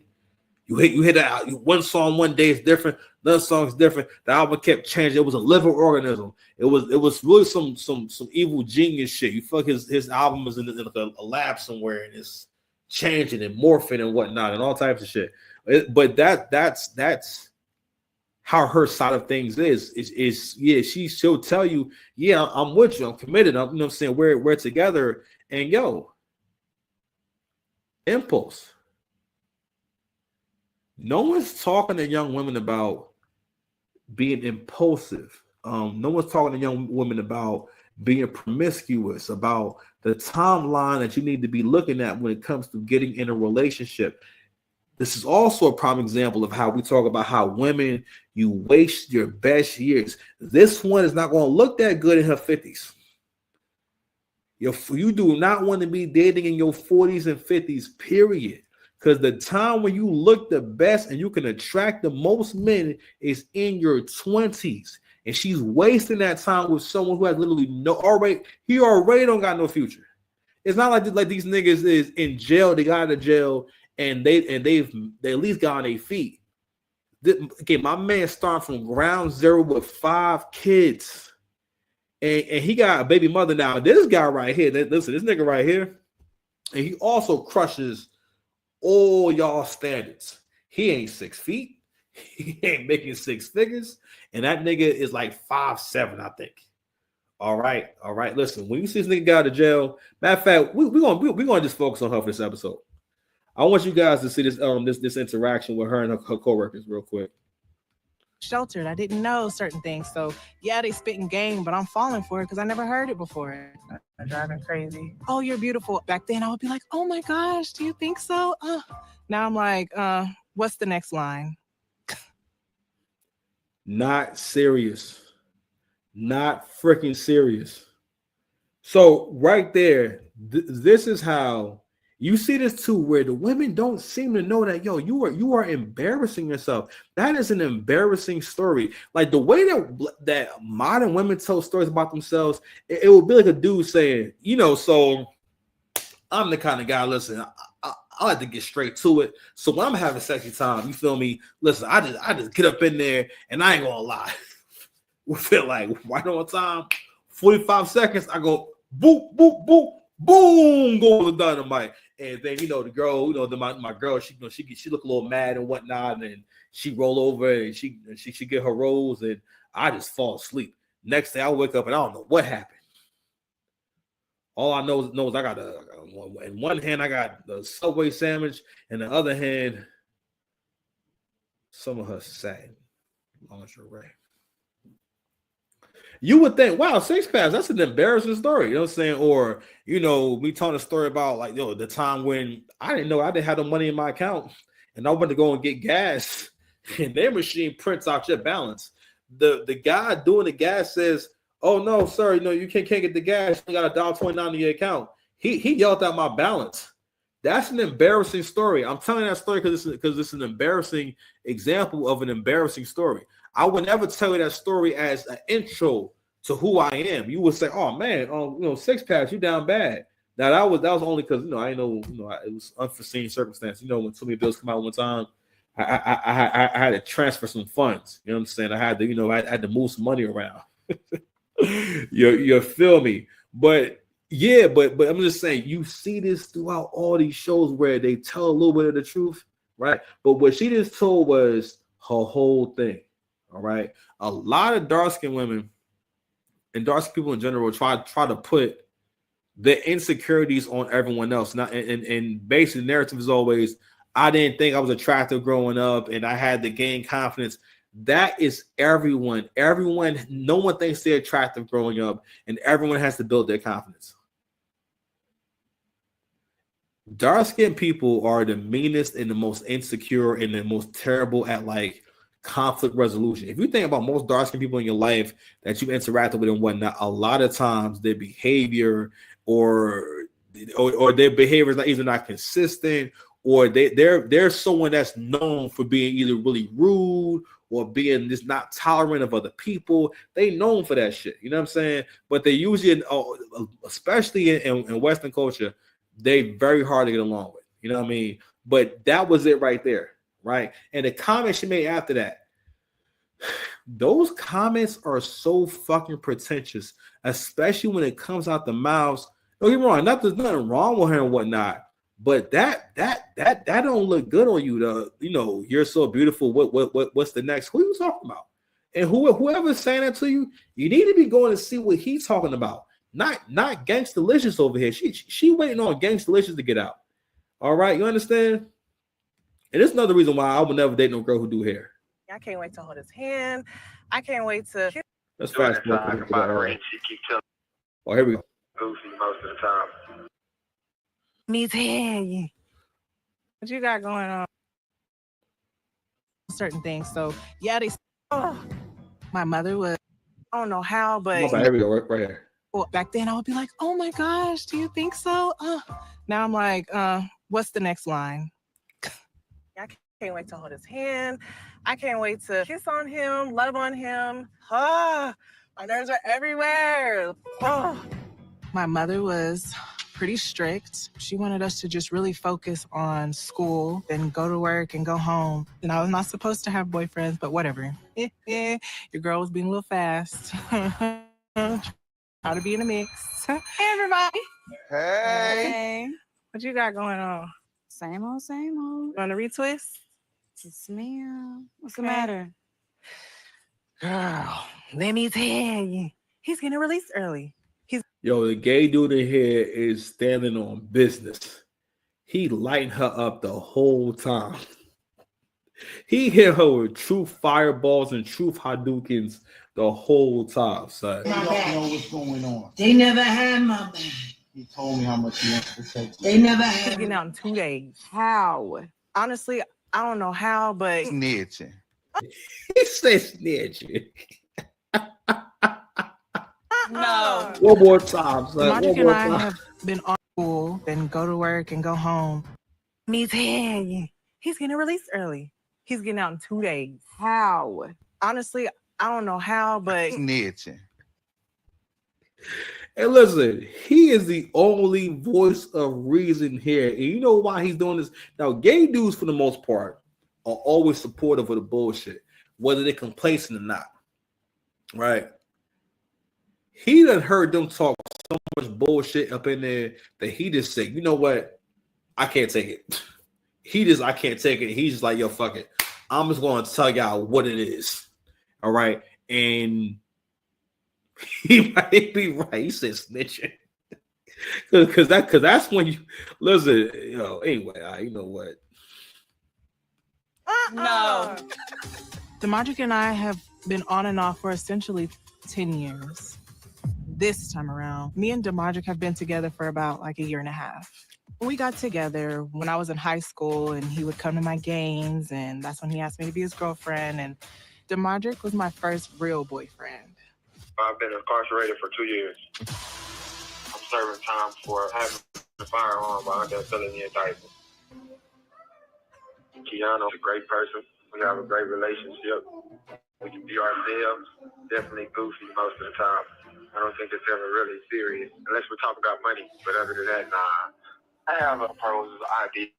I keep telling her I won't do it until I can buy the ring. She keeps telling me I can get a cheap ring, and I'm not cheap at all. I've never been one of those type of people. Yeah, it's because this nigga does not intend on marrying her at all. What this man is basically doing is making sure that he got enough options for where he can go once he get released in case things don't go right with basically the primary baby mother. He got 3 kids with one of these girls. I love Demadric. I love his smile. I love his laugh. Ooh, I love his arms. I love his body. Demadric is so sexy. Oh, don't get me started. He's so chocolatey. I'll lick him right now, right here. My man's coming home. So he finna be on house arrest? Yes, sir. So you finna be cooped up in the house? Yes. Courtney, she ain't coming back to work. Yo, listen, fam. He's doing what the kids say is clocking their tea. You know what I'm saying? He's clocking tea up in there. You think I have somebody I love in the bricks? No, I'm coming to work. Don't do that. Look, I'm coming to work, but I'm gonna be with Beta. Long as you pay your booth rent, better do right. Be right, sis. I just know he comes with a lot. Have you talked to baby mama? No, Demadric has 6 kids with 3 different. 6 children. She's coming in. This is like coming into a car loan upside down, and it's like 3 loans in one. Fam, he already has a family. He's already had a life. How do you have 6 kids and you in jail? So, and this is another prime example of, y'all have no problem sharing a man. She knows she shares this man with his baby mother. He got 6 kids. All right. And again, this is also another example of how less than 18% of black men impregnate close to 70% of the women, because we still got to factor in those non-black men, you know what I'm saying, who are also getting black women pregnant and having kids with. Because black women have 2 million more kids than black men. Let that sink in. 2 million more. You know what I'm saying? 2 million more. Women. How many does he have with Joella? 3. I really haven't had. Ooh, Joella. Joella is a problem. This is the main thing I want to get to is Joella. Let's go, Joella. I have problems with the other baby mamas. You can, fam. When I saw this shit, I said, hold on, man, fam. Let's go ahead and change the screen right there, bro. When I saw this one right here, her name Joella. She got dreads and they red. You finna have a problem with Beloved right here. This is definitely somebody who will throw hands with her. She afraid of her. I'll let you know right now. She definitely afraid of her. It's another thing too. That's another reason why I really feel like, the future of relationships is going to have to be for men who are attractive that women really like. It's going to have to be 2 to 1. All right. I think for one, because more of y'all will have a man and more of y'all will have your needs met. And I think the next generation maybe can handle being a primary girl, because for the most part, most women cannot handle being a man's full-time everything. You just don't want to share with someone else. And that's another reason why you're not successful, because people have got to realize success has many fathers. Meaning that the input of many people, whether it's information or actual labor, the effort put in, it is how we become successful. Like, I've been politicking with all the homies that I know write music and can write songs. Say, all right, listen, let's put together a writing team. Don't overthink it. I'm gonna send you the track. Send me some ideas. I will take the ideas and I will create a song from it. You don't overthink it. You know what I'm saying? Recording your phone, send me your idea. You know what I'm saying? Hold on. I snap my fingers. You forget that you were ever gay. I was never gay. Exactly. Wait, no, stop. Yes. No, stop. You can't. I was never. He was never gay. Yeah, she a problem. Wait till you see what she be saying old girl be doing on social media. Just that one. I don't really like to say her name. Yeah, she afraid of her. That woman definitely told her that she'll beat her up before. But you can always be the bigger person. I've been the big person. How? Not speaking my mind and being respectful even when I'm disrespected. Posting on social media. I can't wait for the kids. Yo, you said none missing my baby's father. Man, can't wait to hug my boy. His daddy to come home. Does that mean he on the phone talking to her? Y'all gonna meet at the bus station together picking it. She trying to tell her, like plain, like honestly, like real talk. I don't know why that's absolutely true, and you're gonna find out why it could be true in a second. Wait till you see this next post. Okay, big baby mother, because that's the big one. That's Big Mama. We'll call her Big Mama. Big Mama is crazy. I ain't gonna hold you. What would we don't do? She don't believe that. She did the neck roll and everything. She don't believe that shit. And matter of fact, she afraid it's gonna happen. She afraid that girl gonna beat up at the bus stop. I bet we don't. Joella is still in love with Demondrick. You know, she constantly posts. Missing my BDF and me. Miss him dangling. She put three eggplants. Goodness gracious. So merch. Yo. First of all, these tweets are there to the point where the Love After Lockup team was able to go find them and put them here. She didn't even take this down. She's posting it. And you know why she's posting this? Do you want to know why she's posting it? Because they are in a relationship. No one is a victim here. I think old girl understands that y'all are in a relationship together. All right. Listen to how she talks about their relationship and his transgressions, y'all. It's about him. It's really annoying. You missed that good thing, but he's moved on. And honestly, I had him first, so. But what if she had a loser first? You hear how they're talking about this nigga's a loser. This nigga ain't got no car. He don't got his own spot. He don't make good money. Listen, he ain't making six figures. He ain't 6 feet. And for the most part, that nigga may possibly have no future.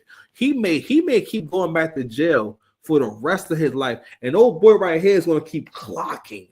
He is a clocking. He is a clocking the T. Clocking the T. He's bodying her. Yo, listen. He tired of her. He tired of her. Listen, he put his foot down. telling her the same stuff he telling you though? Yes. It's gonna be a major problem. Demondrick cheated on me with her twice in the beginning. That's a lie. That nigga, he's always smashing her. He has always been smashing. Ain't no you smashed baby mother twice. Why? He's always available. That's the CVS vagina. She always around. She don't really have a problem with it. So I'm keep trying to tell y'all. One of the reasons why like black women can be with like white, like racist guys is because like, yo, bad qualities and bad situations are not intolerable to women. Okay? It's not intolerable. Of our relationship because he was going through a lot. He lost his best friend to a car accident. He was not himself mentally. I'm not trying to make excuses, but I kind of gave him space. And then I found out she was pregnant. Do I have resentment towards her? Yes, but it's not even because he cheated on me with her. It's the part that you keep disrespecting me and you dangle the kids above his head. When he comes home, he's going to go to the better choice financially. Not saying he doesn't love you. But he could have went to his daddy house. You know what I'm saying? He got. Will his daddy buy him clothes and shoes and he'll underwear? have the clothes that he had already. He might not want those clothes. He wants some new clothes. You're a hustler. You're gonna make it happen. I do make it happen. Right. Yeah. Spoil him a little bit too much. I understand what I'm saying. I've spent maybe like more than 20,000 on him. I have 2 jobs that I have to juggle. It's hard. Do I feel like he's using me? No, I don't feel like he's using me. I feel like he wants to give me the world and spoil me. I just have to be patient. You hear what she just said? This is also the danger of social media. She says, I know he wants to give me the world. Again, women got mostly, don't get me wrong, people mostly repeat what they hear, right? But women will blindly repeat things they heard. I know he wants to give me the world and spoil me. Man, that is not your storyline. That's not your part. Those are not your lines. Your line, those are not any. Those none of that or none of it. None of it. No, none of that is your line. Not your line whatsoever. Spoil you with what? The only thing you're going to get from him is what you always got from him, which is drama.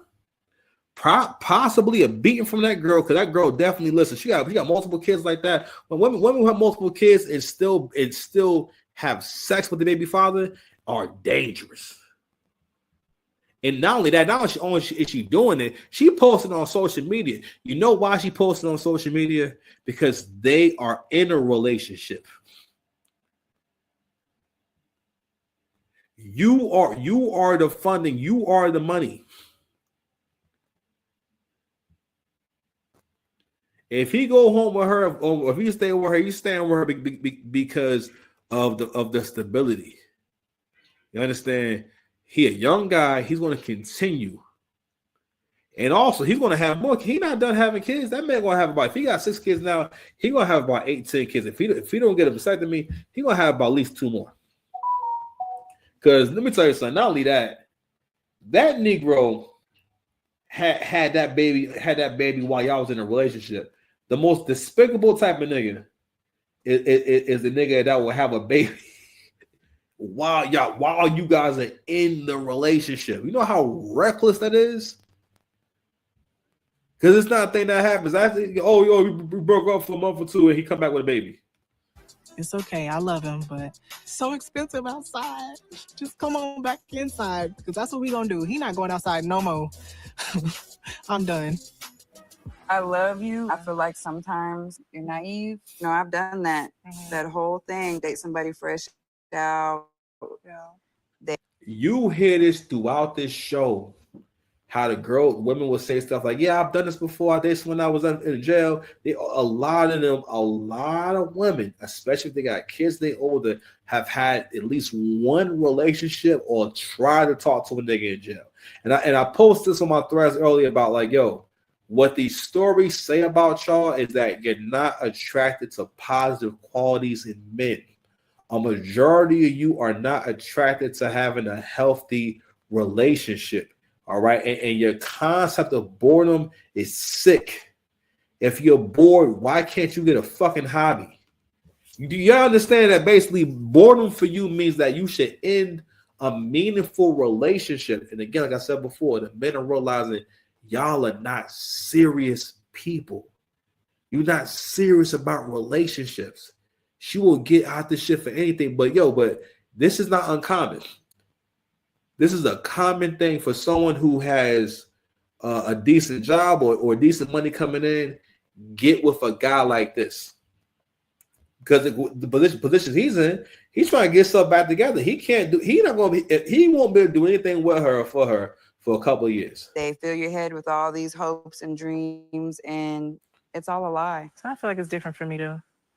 Girl. Ooh, she said I feel like it's different for me. This is dangerous. These are real people, ladies and gentlemen. I'm sorry to keep pausing. These are real people. Everybody thinks it's different for them. And now I'm out here alone. Yeah. I don't trust Demadrick. I think he knows she loves him and he takes advantage of that. Demadrick's baby mama. I think that there's more to it, because why would she go to the trouble of posting all this stuff on social media if there wasn't something going on? This is his 3rd time that you've given him a chance. Right. Just gonna keep going back to jail because Kiana gonna do whatever and be there when he get out, and then he gonna have 12 more kids while he out this time. Then you're gonna be waiting on him and all 12. them when he get out the next time. You know what? I'm about done with you. He not playing. He's dead ass. You see the customer over here laughing? He's wilding her up because he tired of seeing her do stupid shit because he knows how stupid this sounds. Rather than be with a guy on the outside who actually got a job that you can look at. And that's another thing about how women think in the subjective. Shout out to the angry man. I don't want him thinking I'm stealing his points. Women think so deeply in the subject because you got to realize women have a vast imagination. And her imagination, when she's not checking her imagination, women have to be careful to not over imagine and let her imagination run wild. And men have to be careful to not over manage, meaning he has to be careful to realize when I don't have control over that thing, or I shouldn't try to control that, or I shouldn't try to manage that. I need to call someone else who basically I need to defer to someone else's leadership and information and knowledge and understanding so that I can get the best outcome. Those are the men who do the best. You know what I'm saying? But the way that women are, women don't think in the objective, don't think in facts to the point where they'll let their imagination, because her imagination is telling her this could happen. He could become an astronaut. He could become, pardon me, one of the top employees at Tesla. And he could be an alien. He's more likely to be an actual Anunnaki alien than be a man that's going to be able to provide anything for you. You are in a deep fantasy. He want to spoil you and give you the world. Nigga, with what? When you apply McDonald's, they want to know if you've been in jail before.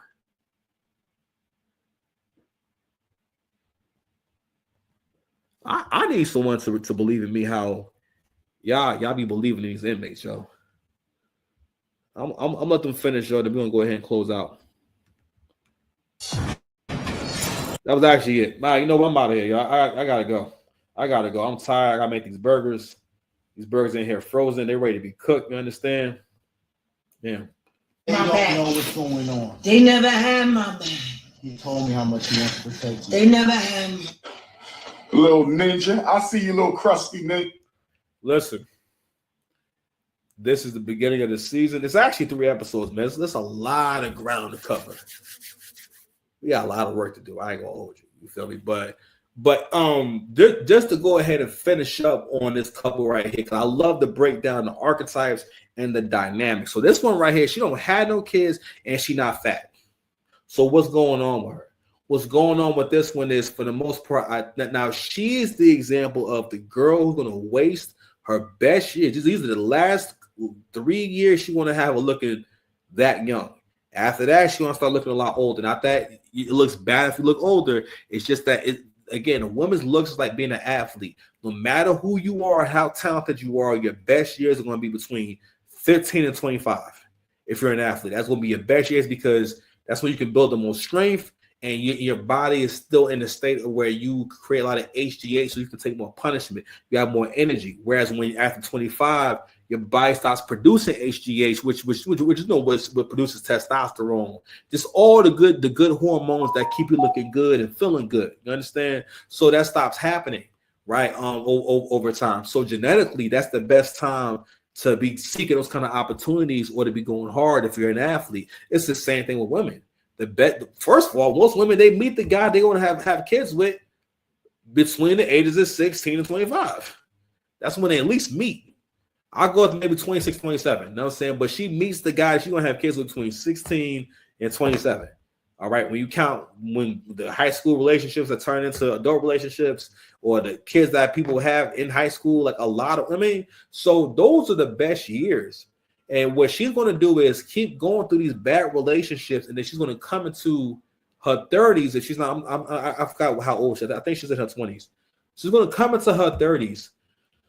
Now she's wasted all these baby making years, where she could have been having a marriage and having babies and whatnot. Because what also happens with women who grow up with single mothers, even if they have a stepfather, they wind up having a resentment for regular relationships, and they have this "it's going to be different for me" mentality.